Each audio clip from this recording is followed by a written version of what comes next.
Alice estava começando a ficar muito cansada de sentar-se ao lado da irmã na margem do rio. O dia estava quente e preguiçoso, e o livro que sua irmã lia não tinha figuras nem diálogos. De que serve um livro sem figuras? Pensava Alice, sentindo o sono chegar. De repente, um coelho branco de olhos cor-de-rosa passou correndo por ela. Isso não era tão estranho. Mas quando o coelho tirou um relógio de bolso do colete e disse: "Oh, meu Deus, vou chegar atrasado", Alice deu um salto. Ela nunca tinha visto um coelho com colete, muito menos com um relógio.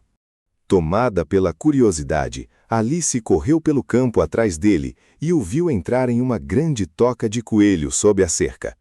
Sem pensar duas vezes, ela entrou também.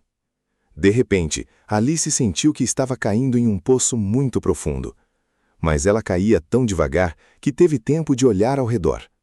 As paredes estavam cheias de armários, prateleiras e mapas.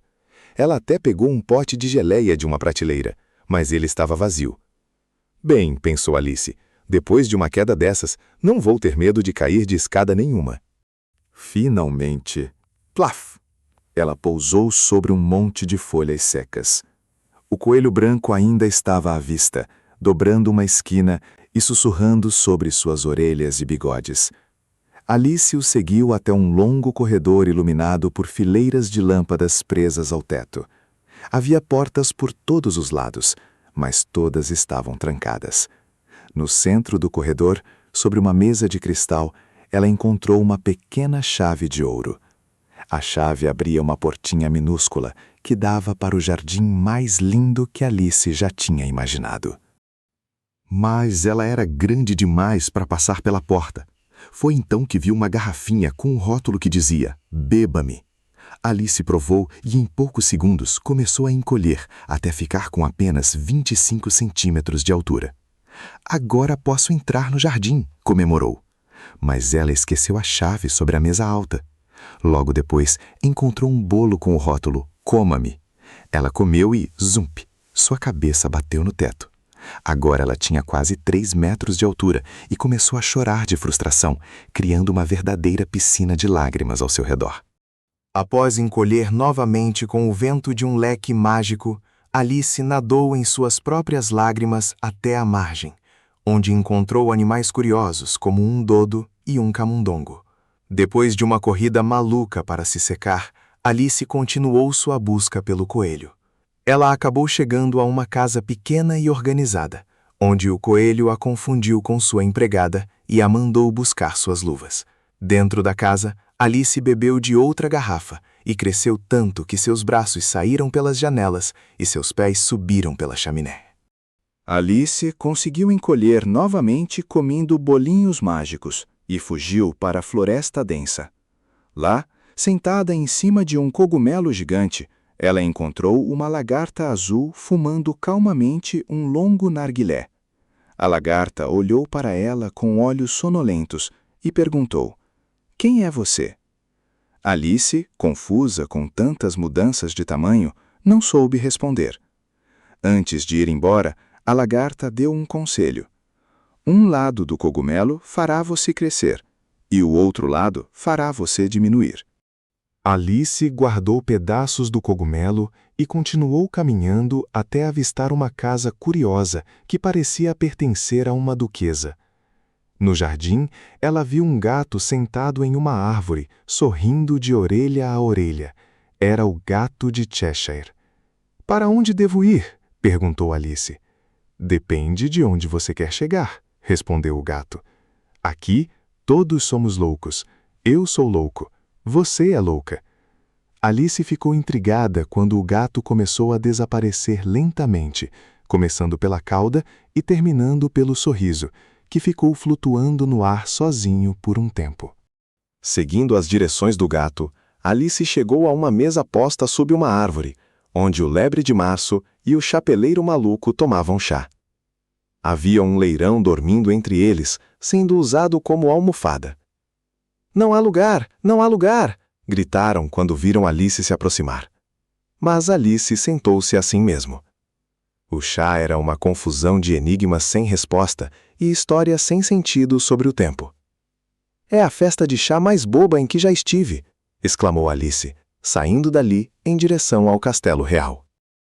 Finalmente, Alice entrou no Jardim das Flores Vivas.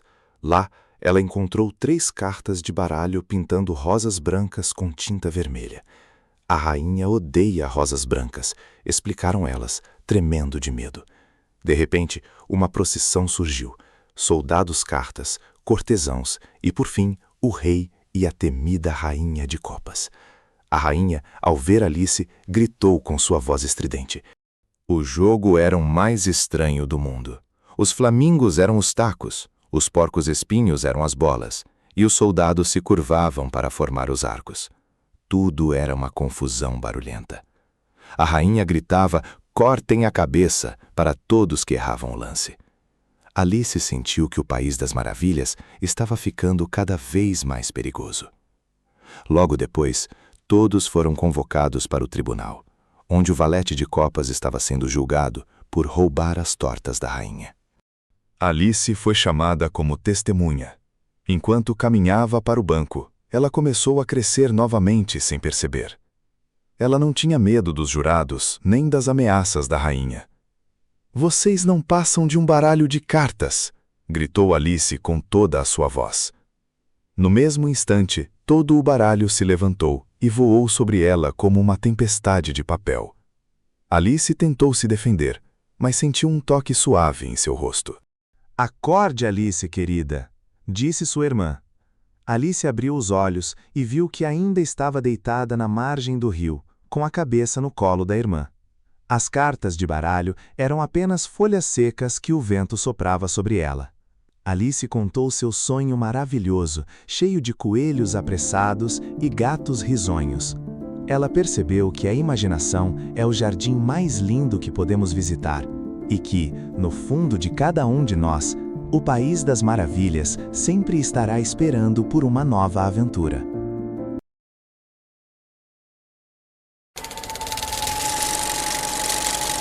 Era uma vez um rei que vivia em um castelo de torres douradas.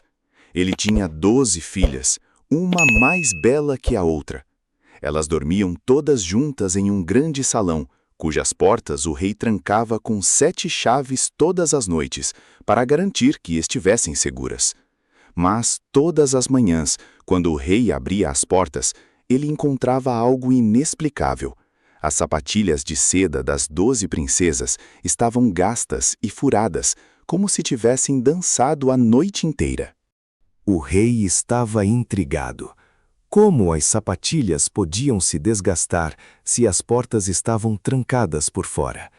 Ele enviou mensageiros por todo o reino com um decreto.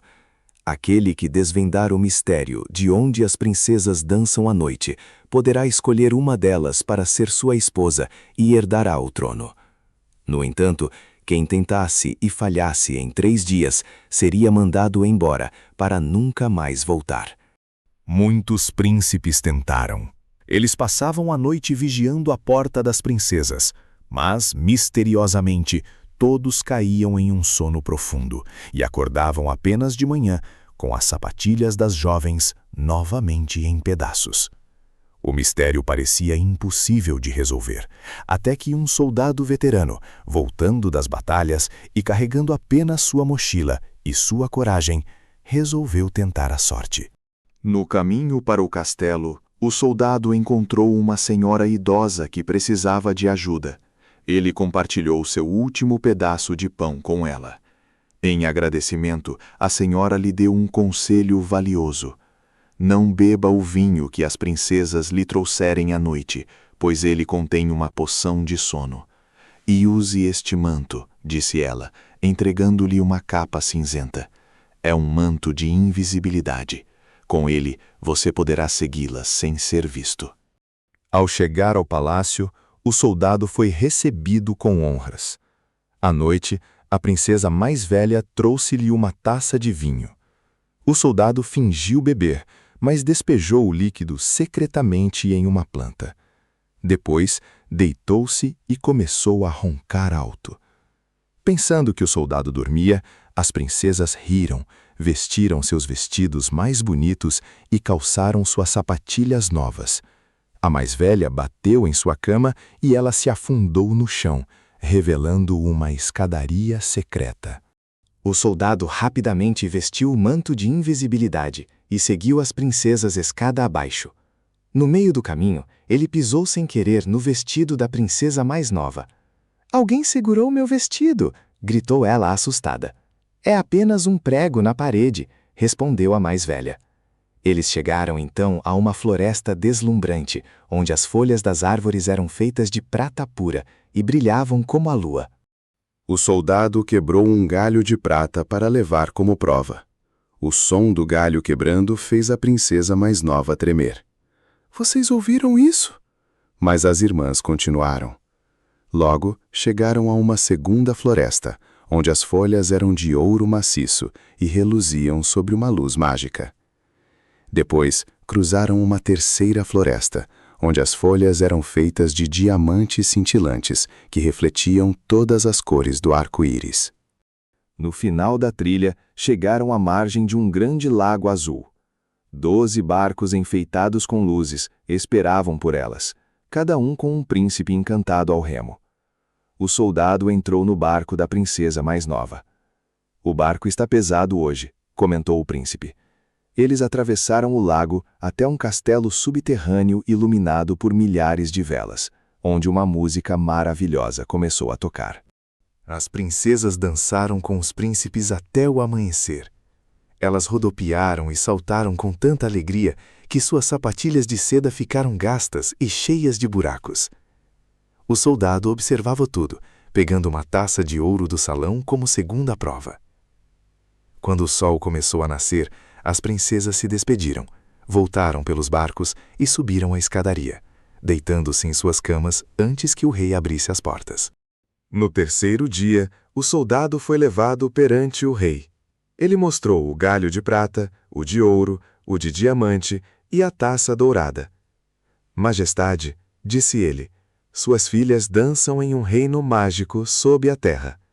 As princesas, vendo que o segredo fora descoberto, confessaram tudo. O rei, impressionado com a esperteza do soldado, permitiu que ele escolhesse sua noiva.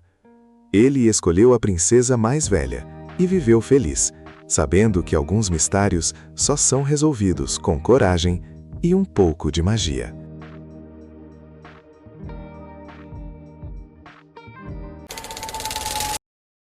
Era uma vez, no coração de uma linda floresta cercada por árvores altas, rios cristalinos e muitas flores coloridas, um pequeno macaquinho chamado Caco. Caco era muito levado, curioso e cheio de energia. Ele morava com sua mãe no alto de uma grande árvore, bem perto de um vale cheio de bananeiras carregadas de frutas maduras e amarelinhas. Todos os animais da floresta conheciam o Caco. Alguns achavam engraçadas as suas piruetas e cambalhotas pelos galhos, mas outros já começavam a se preocupar. É que o macaquinho adorava fazer bagunça e travessuras por onde passava, e o que o Caco mais gostava de fazer no mundo era comer bananas doces. O grande problema é que, depois de saborear a fruta, ele simplesmente jogava as cascas no chão, sem se importar com a sujeira ou com o perigo que aquilo causava. Sua mãe, uma macaca muito sábia, vivia alertando que ele precisava aprender a cuidar da floresta e que jogar lixo no chão poderia machucar alguém. Mas Caco apenas dava risada, balançava o rabo de um lado para o outro e respondia que era só uma casquinha de banana e que não iria acontecer nada. E lá ia ele, pulando de galho em galho, sem dar atenção aos conselhos de sua mãe. Certo dia, uma doce menina chamada Sofia estava passeando pela floresta. Ela carregava uma cestinha de palha, recolhendo flores caídas pelo caminho. Sofia amava aquele lugar e sempre visitava os animais com muito carinho. Enquanto caminhava distraída, olhando para o alto e admirando as cores dos pássaros, Sofia não viu o perigo que estava no chão.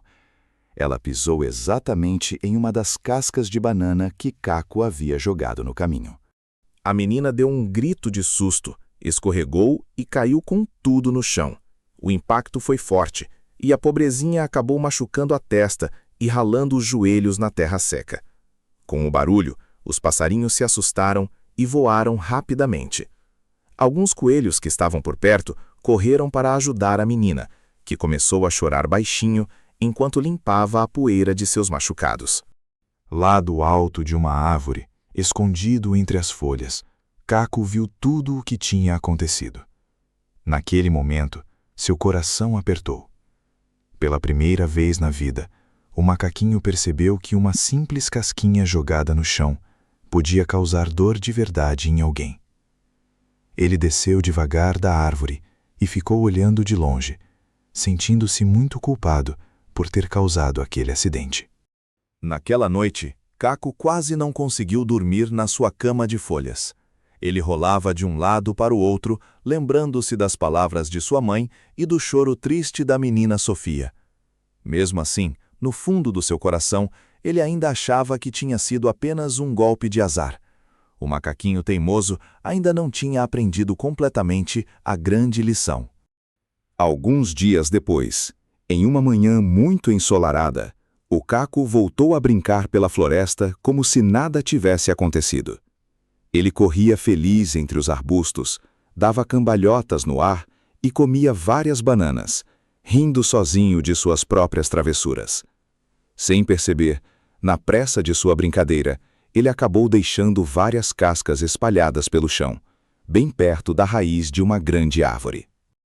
Quando avistou uma banana enorme caída um pouco mais adiante, Caco desceu correndo do galho para pegá-la.